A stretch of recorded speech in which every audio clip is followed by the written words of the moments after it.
اون رو میشه کابوی تاریخ سینما دونست. کلینت ایستوود که از بازیگری متنفر بود و رویای موسیقی جاز رو در سر داشت، ولی به اصرار دوستانش به کلاس‌های بازیگری رفت و در نهایت تونست با کمپانی یونیورسال قرارداد امضا کنه.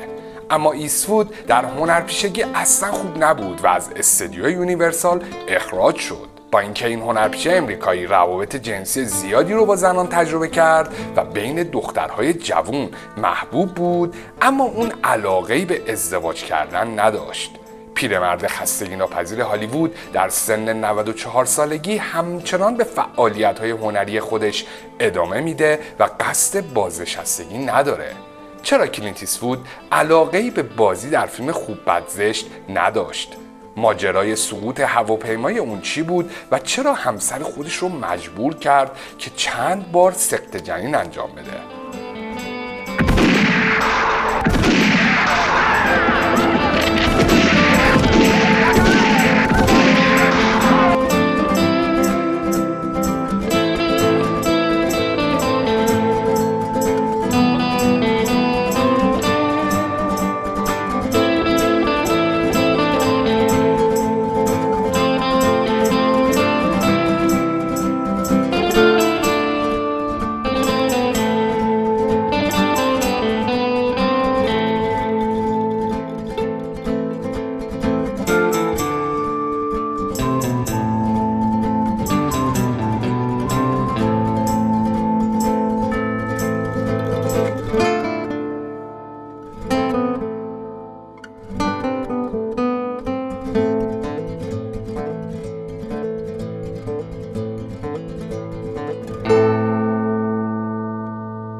سلام رفقا، من آرش هستم و امروز قراره زندگی کلینت ایستوود رو با هم دیگه مرور بکنیم، ببینیم چجوری بازیگر شد، چجوری روی صندلی کارگردانی نشست، رازهای زندگیش چیه و چجوری در سن 94 سالگی اینقدر شادابه و به آینده امیدوار. این ویدیو تقدیم میشه به کلینت ایستوود و طرفدارانش. بریم ویدیو رو شروع کنیم.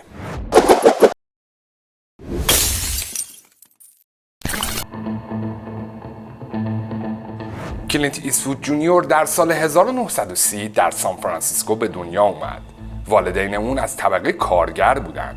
پدرش که اسم اون هم کلینت بود در یک کارخونه فولاد کار میکرد و مادرش مارگارت در شرکت IBM بود. کلینت یک خواهر کوچکتر به نام جین داره و اونها در خانواده بسیار مذهبی بزرگ شدن. به دلیل رکود اقتصادی خانواده اونها مجبور بودن برای پیدا کردن کار به جاهای مختلف نقل مکان کنند. پدر اون خودش رو در کارهای زیادی امتحان کرد و به عنوان فروشنده و کارآگاه مشغول بود و هر شغلی که بهش پیشنهاد میشد موافقت میکرد. اما اونها در نهایت در سال 1940 در پیمونت مستقر شدن، جایی که آقای ایستوود تا بزرگسالی در اونجا زندگی کرد. اونها در اونجا زندگی خوبی داشتن و خونه اونها یک استخر داشت و والدین اونها هر کدوم ماشین‌های خودشون رو داشتن.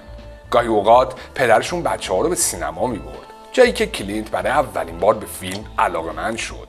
اون در مصاحبه‌ای گفته بود: من از بچگی وسترن رو دوست داشتم، اما هرگز به شکل جدی به بازیگری فکر نمی‌کردم. نمی‌دونستم می‌خوام کجا باشم تا زمانی که وارد ارتش شدم. اون علاقه‌ای به درس نداشت و به خاطر جابجایی زیاد مجبور می‌شد مدارسش رو تغییر بده.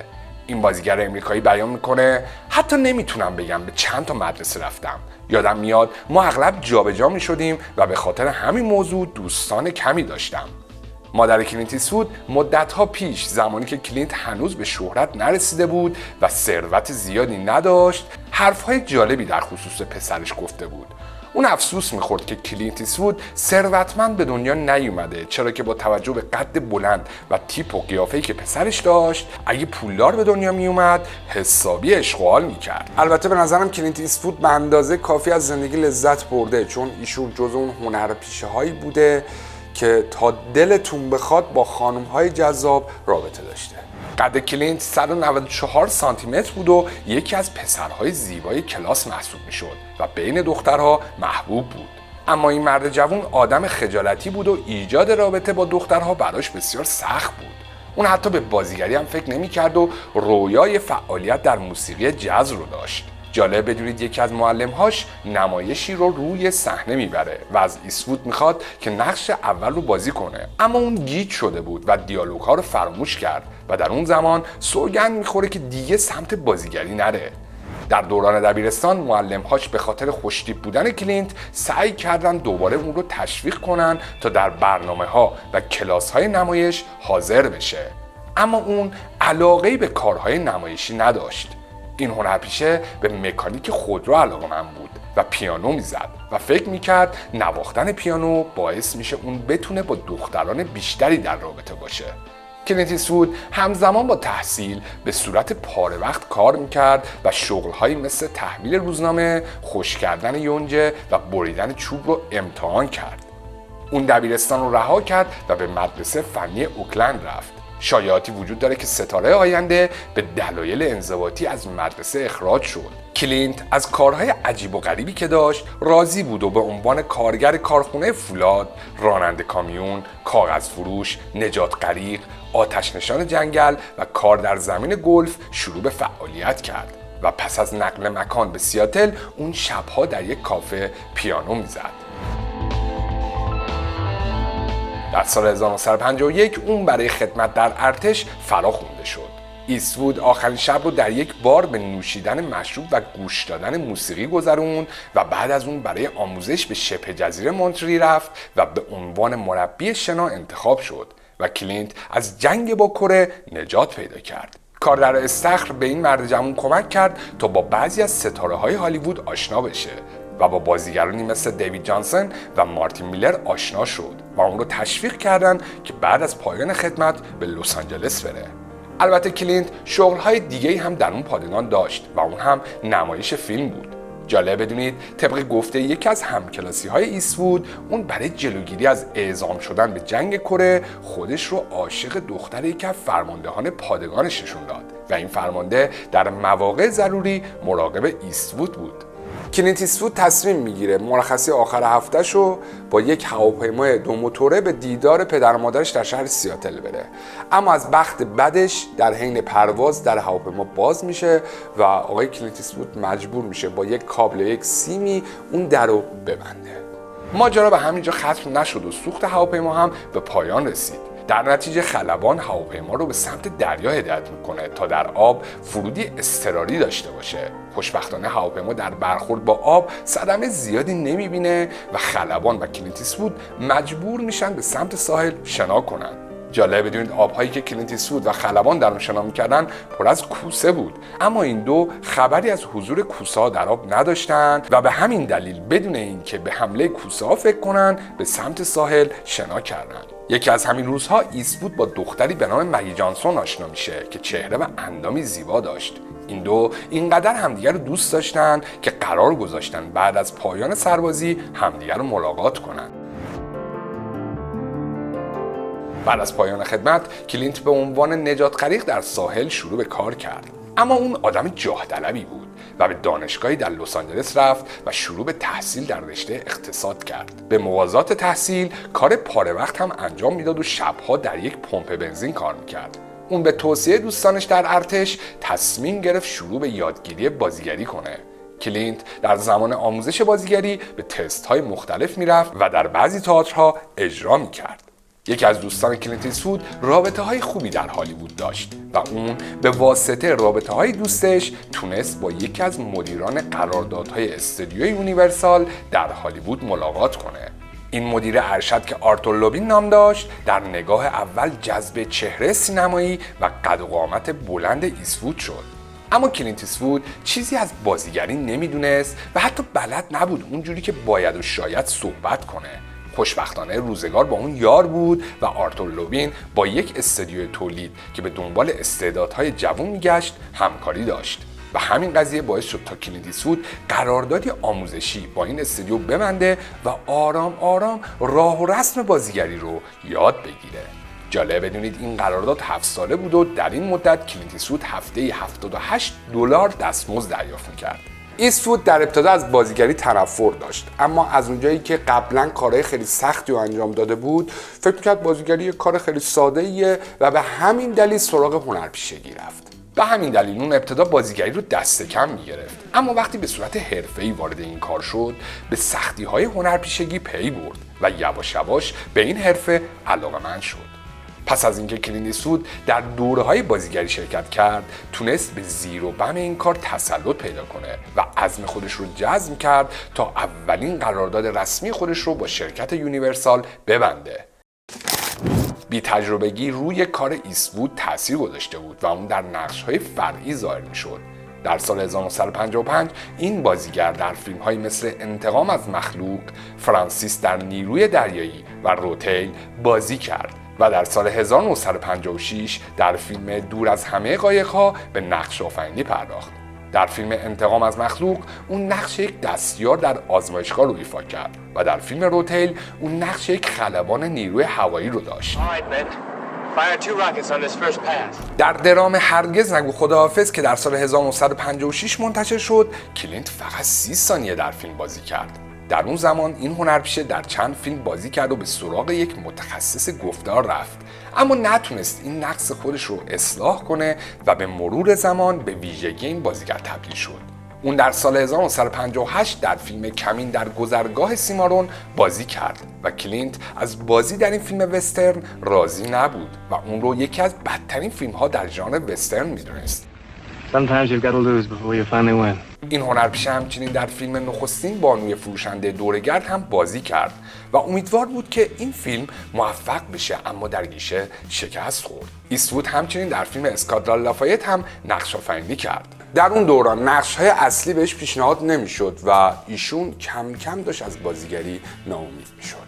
در سال 1959 بعد از اینکه چیزی نزدیک به 5 سال برای شرکت فیلمسازی یونیورسال کار کرده بود، از این شرکت اخراج شد.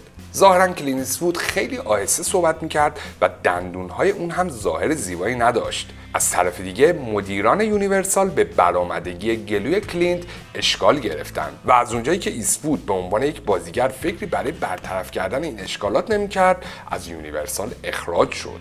در کنار همه این موارد بازی آقای کلینت ایستوود هم چنگی به دل نمیزد و مدیران یونیورسال بهشون گفته بودن که اگر بری برآمدگی گلوتو درست بکنی، نمیدونم دندونتو درست بکنی، ولی چون بازیگری بلد نیستی در فیلم‌های بعدی یونیورسال حضور نخواهی داشت.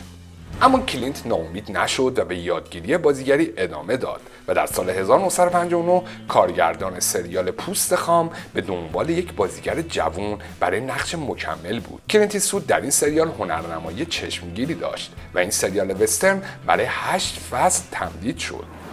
I can't gun down anyone Mr. Favor hires. Like this? Like that. در نتیجه بعد از پایان این سریال در سال 1966 ایستوود به چهره‌ای شناخته شده تبدیل شده بود که آماده بازگشت به سینما بود. از طرف دیگه این سریال به لحاظ مالی هم پول خوبی نصیب کلینت ایستوود کرد و نزدیک به $100,000 برای بازی در فصل آخر این سریال دریافت کرد. ایستوود همچنین در یکی از قسمت‌های سریال کمدی خانم اد بازی کرد، فقط به این شرط که دیگه لباس کاوبوی ها رو نپوشه. در اون دوران دختران عاشق این بازیگر جذاب و قد بلند بودن. کلینت به لس آنجلس رفت، جایی که مگی جانسون منتظر اون بود. مگی و کلینت در سال 1953 با هم ازدواج کردند، اما بعد از مدتی یک زن از این بازیگر باردار شد. زمانی که کلینت برای ملاقات والدینش به سیاتل رفته بود، رابطه کوتاهی برقرار کرد و اون زن تصمیم گرفت بچه رو نگه داره. ایستوود در حین تحصیل در کلاس‌های بازیگری با دختران محلی رابطه داشت. یکی از اونها مامی ون دورن بود. کلینت ایستوود مدتی پیش در مصاحبه‌ای گفته بود اولین سال ازدواج سال بسیار افتضاحی بود و ترجیح میده تمام عمر مجرد بمونه تا اینکه ازدواج کنه. کلینت در ادامه میگه علاقه داره هر زمان که دلش خواست هر کاری که دوست داشته باشه رو انجام بده و نمیخواد در تصمیم گیری هایی که انجام میده کسی مزاحمش بشه. وفاداری در زندگی زناشویی آقای کلینت ایستوود هیچ معنایی نداشت و همسرش خانم مگی هم از این موضوع باخبر بود، ولی راضی بود که حداقل شوهرش کلینت عصرها به خونه برمیگرده. کلینت و مگی برای مدتی با هم زندگی نکردن، ولی کمی بعد که اون دوباره با مگی جانسون آشتی کرد، 2 فرزند دیگه‌اش به نام‌های کایل و الیسون متولد میشن. این بازیگر سر صحنه فیلم‌ها با زنان دیگری هم در رابطه بود. در حین فیلمبرداری سریال پوست خام اون با یک رقصنده به نام راکسان تونیس رابطه رو آغاز کرد. راکسان رابطه‌ش رو با کلینت پنهون نمی‌کرد و علاقه زیادی به اون نشون میداد، اما این بازیگر توجهی به این مسائل نمی‌کرد. مگی همسر کلینت از حضور راکسان خبر داشت و یک بار اون رو سر صحنه فیلم ملاقات کرده بود. این زوج دختری به نام کیمبر رو به دنیا آوردن. تا دهه 1980 مطبوعات از حضور این دختر بی اطلاع بودند و کیمبر اولین فرزند نامشروع کلینت ایستوود شد. موفقیت واقعی در انتظار کلینت بود و اون دوباره با فیلم‌های وسترن به سینما برگشت. سرجیو لئونه کارگردان ایتالیایی بازی این هنرپیشه رو در سریال پوست خام دیده بود و اون رو به پروژه جدیدش با نام به خاطر یک مشت دلار دعوت کرد که اولین قسمت از سگانه دلار بود. سرجیو لئونه بودجه مناسبی برای ساخت این فیلم در اختیارش نبود و تنها میتونست $15,000 دستمزد برای هنرپیشگی این فیلم پرداخت کنه و با اینکه دستمزد پیشنهادی سرجیو لئونه برای بازی در این فیلم بسیار کمتر از دستمزد کلینت ایستوود بود، این هنرپیشه بازی در این فیلم رو قبول کرد. When a man with a 45 meets a man with a rifle. سرجیو لئونه از طرز حرکات آرام و آهسته کلینت ایستوود تحت تاثیر قرار گرفته بود. این کارگردان در مصاحبه گفته بود به نظرم کلینت شبیه گربه بود و در طول فیلمبرداری یک پانچو پوشید و تا پایان تولید سگانه دلار اجازه شستشو این پانچو رو به هیچ کس نداد.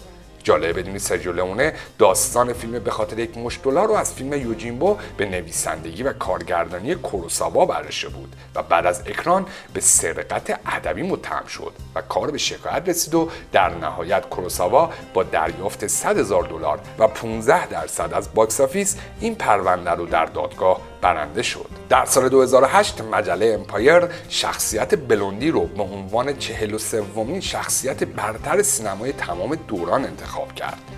به خاطر یک مشت دلار در سال 1964 اکران شد و با بودجه $200,000 تونست $20 میلیون فروش کنه. این موفقیت باعث شد دنباله این فیلم ساخته بشه و در سال 1965 قسمت دوم این فیلم یعنی به خاطر چند دلار بیشتر و در سال 1966 خوب بد زشت به اکران در اومدن. این هنرپیشه توی این سه فیلم دیالوگ‌های خیلی کمی داره، به ندرت صحبت میکنه، ولی یکی از خشن‌ترین شخصیت‌های تاریخ سینمای وسترن محسوب میشه. بعد از موفقیت در فیلم به خاطر یک مشت دلار، کلینت ایستوود توقعش رو برای دریافت دستمزد در قسمت‌های دوم و سوم افزایش داد و شرط گذاشت اگر به اون $250,000 و یک خودرو مدل جدید فراری داده نشه، در فیلم خوب بد زشت حضور پیدا نمی‌کنه. از طرف دیگه ظاهراً کلینت ایستوود تمایل زیادی برای ایفای نقش در فیلم خوب بد زشت نداشت، اما در نهایت سازوکار حضور اون در این فیلم فراهم شد و یک بار دیگه شاهد اثری با شکوه از سینمای وسترن بودیم که کلینت ایستوود در اون حضور داشت.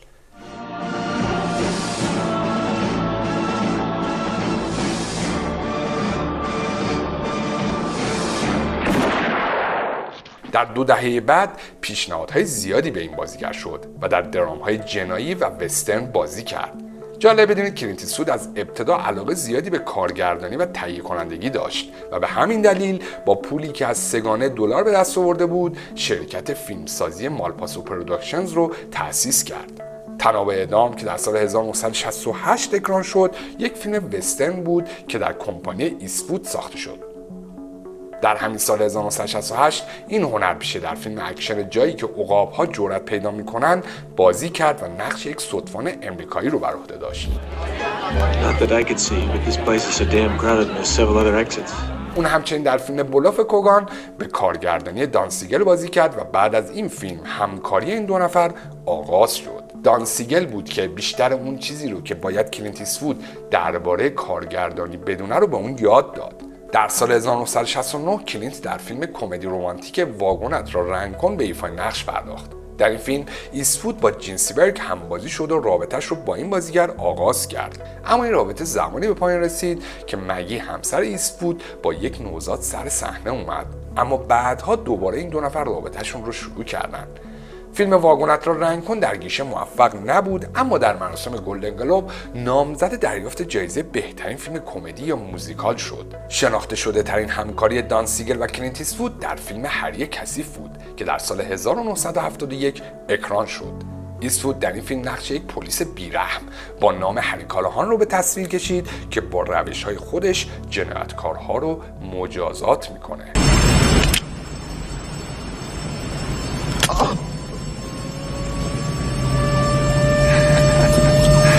ایستوود تمام بدعلیکاری‌های این فیلم مثل پریدن روی اتوبوس رو خودش انجام داد. نظر منتقدان نسبت به فیلم هری کثیف مثبت بود و در گیشه تونست با بودجه 4 میلیون دلاریش نزدیک به 36 میلیون دلار فروش کنه. این فیلم یکی از موفق ترین فیلم های ایستوود بود که 4 دنباله برای اون ساخته شد. اما در همین سال 1971 کلینت ایستوود با کارگردانی فیلم جنایی میستی را برام پخش کن استعداد خودش رو در کارگردانی هم به نمایش گذاشت. در این فیلم ایستوود نقش یک گوینده رادیو رو داره که برنامه‌های عاشقانه رو اجرا میکنه. کلینت ایستوود با درس‌هایی که از سرجیو لئونه و دان سیگل یاد گرفته بود، علاوه بر بازیگری در زمینه کارگردانی هم شروع به فعالیت کرد. I got this show that I'm trying to set, and it happens to be a very important show to me. That means I gotta pick the music, I gotta write the lead-ins, and I gotta find some poetry. Now come on, will you? Poetry? Let me help you. I'm terrific with poetry. I know all Not kinds by tonight. heart. دان سیگل به کلینت گفته بود تو حساسیت و دقت نظر جالب توجهی داری و باید کارگردانی رو تجربه کنی. جالب بدونید ایستوود وقتی فیلمنامه فیلم میستی را برام پخش کن به دستش رسید، پیش رئیس استودیو رفت و به اون گفت که من میخوام کارگردان این فیلم باشم و رئیس استودیو گفته حتما، چرا که نه. و بعد مدیر برنامه‌های ایستوود به اون میگه اونها قرار نیست برای کارگردانی به تو پول بدن، اما این موضوع برای کلینت مهم نبود چون فرصت فوق‌العاده‌ای برای این بازیگر محسوب میشد. در سال 1971 عکس ایستوود روی مجله لایف چاپ شد و تا دهه 90 فیلم‌های اون در باکس آفیس موفقیت به دست آوردن و با تحسین منتقدان روبرو شد. در همین سال 1971 اون در فیلم فریب خورده به کارگردانی دان سیگل بازی کرد و نقش یک سرباز زخمی رو ایفا کرد که وارد یک مدرسه شبانه روزی دخترانه میشه. پروژه کارگردانی بعدی اون درام عاشقانه بریزی بود که در سال 1973 منتشر شد که مورد استقبال منتقدین قرار گرفت اما نتونست فروش خوبی رو تجربه کنه. در سال 1974 این بازیگر در فیلم کمدی اکشن رعد و برق و سبکپا به کارگردانی مایکل سیمینو بازی کرد. در همین سال اون فیلم غریبه دشت‌های بالا و در سال 1975 فیلم قاتلی بر فراز آیگر رو کارگردانی کرد. در فیلم قاتلی بر فراز آیگر اون نقش یک آدمکش حرفه‌ای رو بر عهده داشت. در یکی از صحنه‌ها کلینت باید از یک کوه بالا میرفت و اون تصمیم گرفت که خودش در این صحنه بازی کنه. در سال 1976 این بازیگر در فیلم ماجراجویی جوزی ولز یاغی نقش آفرینی کرد و کارگردان فیلم هم بود و نقش یک هفت‌تیرکش یاغی رو بازی کرد که خانواده‌اش توسط سربازان کشته شدند. جوزی ولز همواره یکی از تحسین شده ترین و معروف ترین شخصیت‌های وسترن تاریخ سینمای مدرن بوده.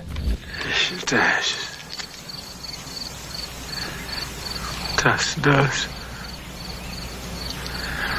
Lord gives. Lord takes away. جوزی ولز موفقیت بزرگی به دست آورد و تونست نزدیک به 32 میلیون دلار فروش کنه، اما همه آثار اون موفق نبودن. از هر راهی ولی شل یکی از اون فیلم‌هایی بود که منتقدین اون رو حسابی مورد نقد قرار دادن. در سال 1979 ایستوود دوباره با دان سیگل همکاری کرد و در فیلم فرار از آلکاتراز نقش فرانک موریس که یک زندانی بود رو بر عهده گرفت که میخواد از زندان فرار کنه. این فیلم بر اساس واقعیت ساخته شده بود و ایستوود برای نزدیک شدن به شخصیت واقعی فرانک موریس اونقدر تحقیق کرد که احتمالاً بیشتر از خود موریس درباره فرار از زندان اطلاعات داره.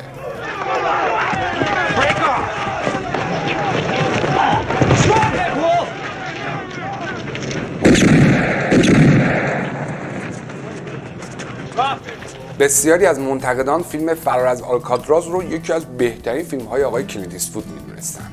در این دوران کلینت رابطه‌ای رو با بازیگری به نام ساندرا لاک آغاز کرد. اونها شروع به زندگی کردن و این زندگی 14 سال طول کشید.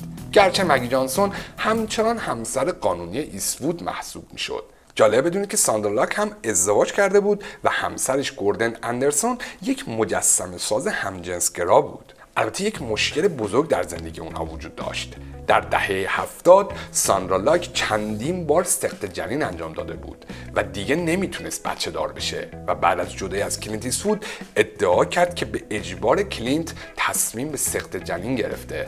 زندگی این دو ستاره هالیوودی در سال 1989 به شکل تحقیرآمیزی به پایان رسید. در واقع ایستوود شریک 14 ساله خودش رو از خونه بیرون کرد و این آغاز یک رسوایی بزرگ بود که در سال 1996 با واریز مبلغ نامشخص به حساب ساندرا لاک از طرف ایستوود این ماجرا ختم به خیر شد. در سال 1982 ایستوود فیلم ماجراجویی فایرفاکس رو منتشر کرد و نقش یک خلبان رو بازی میکنه که به خاک شوروی فرستاده میشه تا یک مأموریت رو انجام بده.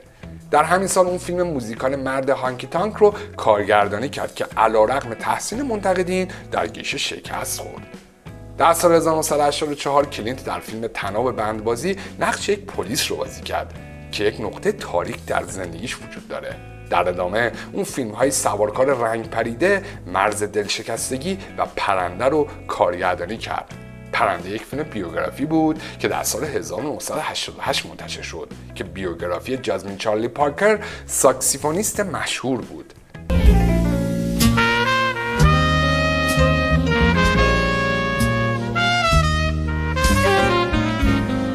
در سال 1989 این هنرپیشه در فیلم کادیلاک صورتی به نقش آفرینی پرداخت. در سال 1990 اون فیلم تازه وارد و فیلم شکارچی سفید قلب سیاه رو کارگردانی کرد و به عنوان بازیگر هم نقش آفرینی کرد.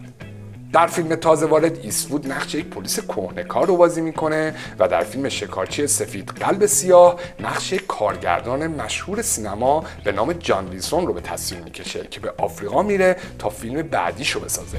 You're never going to be a good screenwriter, and you know why? No, John, why don't you tell me why? Because you let 85 million popcorn eaters pull you this way and that way. سال 1992 نقطه عطفی در زندگی هنری این کارگردان بود و فیلم نابخشوده منتشر شد. در این فیلم ایستوود با مورگان فریمن هم بازی شد. فیلمنامه این فیلم در دهه 70 نوشته شده بود و کلینت بعد سالها متوجه شد که این فیلمنامه هنوز روی میزشه و اون رو دوباره میخونه و تصمیم میگیره که نابخشوده رو بسازه. در این فیلم ایستوود نقش هفت‌تیرکشی به نام ویلیام رو بازی میکنه که توبه کرده اما هنوز از گذشته عذاب میکشه. درگیری‌های درونی ویلیام اون رو تبدیل به شخصیتی پیچیده میکنه که باعث جذاب‌تر شدن فیلم میشه. این فیلم تونست نخستین نامزدی اسکار در بخش بهترین کارگردانی و بهترین بازیگر نقش اصلی مرد رو برای ایستوود به ارمغان بیاره. ایستوود تونست در رشته کارگردانی سایر رقبا رو شکست بده و نابخشوده علاوه بر اسکار بهترین کارگردانی، اسکار بهترین فیلم، بهترین تدوین و بهترین بازیگر نقش مکمل مرد رو هم به دست آورد. جالب بدونید کلینت ایستوود این فیلم رو به سرجیو لئونه و دان سیگل تقدیم کرد. کارگردان‌هایی که نقش بسزایی در موفقیت ایستوود در زمینه کارگردانی داشتند. نابخشوده در گیشه موفق بود و نزدیک به 159 میلیون دلار فروش کرد. در سال 1993 این هنرپیشه در فیلم در خط آتش نقش یک مأمور سرویس مخفی امریکا با نام فرانک هورگان رو بازی کرد که تلاش میکنه گذشته‌شو جبران کنه.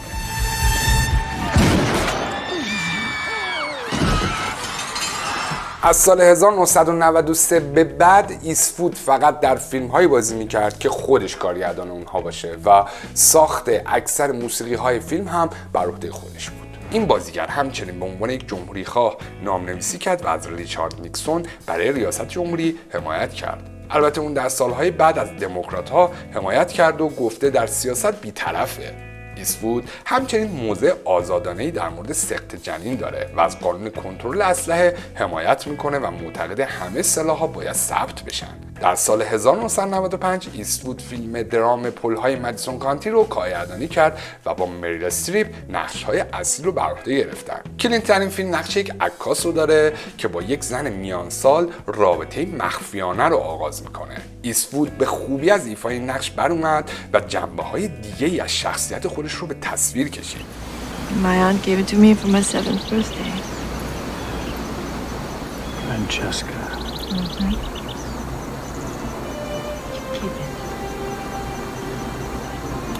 پل‌های مدیسون کانتی شاید یکی از بهترین فیلم‌های آقای کلینت ایستوود باشه، اما فقط میل استریپ بود که برای بازی در این فیلم نامزد جایزه اسکار شد. کلینت با جیسون ریوز ملاقات کرد و 3 سال با اون زندگی کرد و اونها صاحب 2 فرزند به نام اسکات و کاترین شدن. رابطه بعدی اون با فرانسیس فیشر بود. این دو قبلها در زمان فیلمبرداری فیلم کادیلاک صورتی با همدیگه آشنا شده بودند و در سال 1993 صاحب یک دختر به نام فرانچسکا شدند. اما این رابطه در سال 1995 به پایان رسید. در یکی از آخرین رابطه‌های ایستوود، اون با دینا رویز، گزارشگر اخبار تلویزیونی، ازدواج کرد که 35 سال از اون کوچکتر بود. این دو در سال 1993 و در یک مصاحبه با هم آشنا شده بودند. اونها در سال 1996 در لاس وگاس با هم ازدواج کردند و دومین ازدواج رسمی ایستوود بود. حاصل این ازدواج یک دختر به نام مگی هستش. رابطه دینا با ایستوود تا سال 2013 ادامه داشت تا اینکه دینا اعلام کرد که اون و همسرش مدتی جدای از همدیگه زندگی میکنن. در ماه اکتبر همون سال هم دینا درخواست طلاق از ایستوود رو کرد و دلیل جدایی اونها خیانت کلینت ایستوود عنوان شد. بعد از پایان رابطه کلینت با دینا، ایستوود وارد رابطه‌ای با اریکا فیشر استرالیایی شد. بر اساس اطلاعاتی که وجود داره، کلینت ایستوود صاحب 8 فرزنده و رابطه خوبی با همه فرزندانش داره و فرزندان اون با هم به گردش میرن. در زمان اکران فیلم قطار 15 و 17 به مقصد پاریس، تقریبا همه دختران و پسران کلینت ایستوود در این مراسم حضور داشتند. مشهورترین فرزند کلینت ایستوود هم اسکات هستش که به عنوان بازیگر مشغول به فعالیته.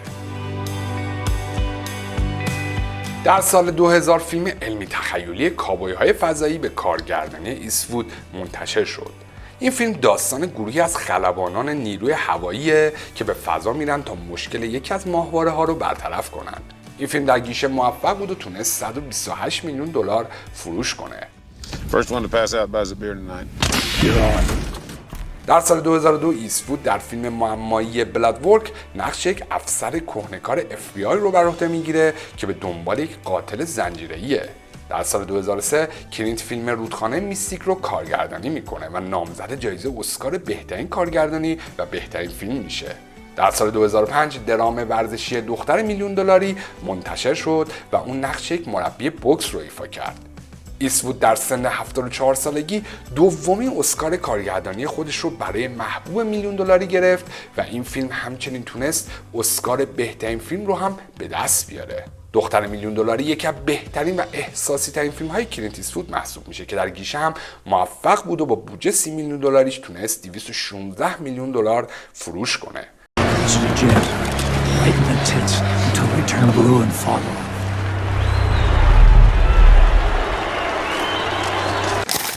در سال 2006 ایستوود 2 فیلم درباره جنگ جهانی دوم کارگردانی کرد: پرچم‌های پدران ما و نامه‌های از ایووجیما. هر 2 فیلم یک دوره تاریخی رو به تصویر می‌کشن، اما از زوایای مختلف. در فیلم پرچم‌های پدران ما، ایستوود به عملیات جزیره ایووجیما از دید امریکایی‌ها می‌پردازه و در فیلم نامه‌های از ایووجیما این نبرد از دریچه چشم سربازان ژاپنی به تصویر کشیده میشه. نامه‌های از ایووجیما در مراسم اسکار نامزد جایزه بهترین فیلم و بهترین کارگردانی شد و منتقدین این فیلم‌ها رو تحسین کردند. در سال 2008 ایستوود 2 فیلم مهم روی پرده سینما داشت: بچه جایگزین و گران تورینو. بازی آنجلینا جولی در فیلم بچه جایگزین مورد تحسین منتقدین قرار گرفت و نامزد جایزه اسکار و گلدن گلوب شد. That is not Walter. It's not Walter as you remember him. در همین سال 2008 فیلم گران تورینو به کارگردانی ایستوود اکران شد و بعد از 4 سال یک بار دیگه اون فیلمی رو کارگردانی کرد که خودش نقش اصلی بود و در هر 2 جایگاه درخشید. در این فیلم اون نقش کهنه سرباز متعصب جنگ کره رو بر عهده میگیره. گران تورینو در گیشه موفق بود و با بودجه 33 میلیون دلاریش تونست 270 میلیون دلار فروش کنه. این هنرپیشه در سال 2011 فیلم جی ادگار رو کارگردانی کرد که دیکاپریو نقش اصلی اون رو بر عهده داشت. این فیلم درباره اولین رئیس FBI بود و نقدهای متفاوتی دریافت کرد. I know it's hard for you to imagine today, but there was a time when the average American feared for their safety and survival, Agent Smith. در سال 2014 کلینت ایستوود فیلم تک تیرانداز امریکایی رو کارگردانی کرد که موفقیت بزرگی در گیشه به دست آورد و نامزد جوایز زیادی در مراسم اسکار شد. در سال 2016 فیلم درام و زندگی نامه‌ای سالی به کارگردانی ایستوود اکران شد که تام هنگس نقش اصلی رو ایفا کرد. این فیلم داستان یک خلبان امریکایی رو به تصویر میکشه که در یک فرود اضطراری یک هواپیما رو با 155 مسافر روی یک رودخونه فرود میاره. در سال 2018 اون فیلم زندگی نامه‌ای قطار 15 و 17 به مقصد پاریس رو کارگردانی کرد. در همین سال فیلم بیوگرافی میول به کارگردانی کلینت اکران شد که خود ایستوود نقش اصلی فیلم رو ایفا میکرد و نقش جانباز جنگ جهانی دوم رو داشت که مواد مخدر جابجا میکرد. این فیلم نقدهای متفاوتی دریافت کرد و با بودجه 50 میلیون دلاریش 174 میلیون دلار فروش کرد.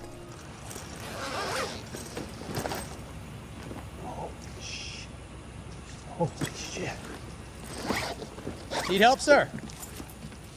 در سال 2019 ایستوود سراغ ساخت فیلم درام و زندگی نامه‌ای ریچارد جول رفت. این فیلم داستان ریچارد جول نگهبان امنیتی رو به تصویر میکشه که در حین بمبگذاری المپیک 1996 آتلانتا جان انسان‌های زیادی رو نجات میده. اما چند روز بعد از این اتفاق خود ریچارد جول متهم به بمبگذاری میشه. I can help you, but only if I know the truth. Did you do this? No.